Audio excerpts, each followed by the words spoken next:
একজন ভদ্রলোককে একদিন জিজ্ঞেস করা হলো, আপনি কেন বিয়ে করেননি? হাসি মুখে তিনি উত্তর দিলেন একটি গল্প দিয়ে। সে অনেক কাল আগের কথা। তখন আমি নবীন যৌবন। এক বিয়ে বাড়িতে গিয়েছিলাম। অনেকে সাত পাক ঘোরানো হচ্ছে, চারিদিকে ভীষণ ভিড়।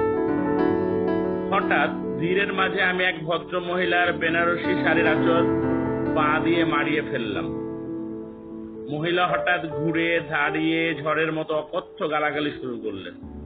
বললেন, স্টুপিড, ইডিয়ট, গবেট, চোখের মাথা নেই, মুরদ নেই, ক্যাবলা, ধর্মের স্বাদ, অকর্মাধারী, আরো কত কি বিশেষণ আমাকে জর্জরিত করলেন।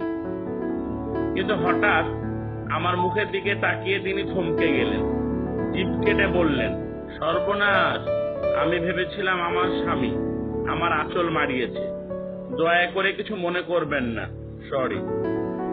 গল্প শেষ করে ভদ্রলোক শান্তভাবে বললেন, আমি কিছু মনে করিনি, তবে বিয়েও আর করিনি।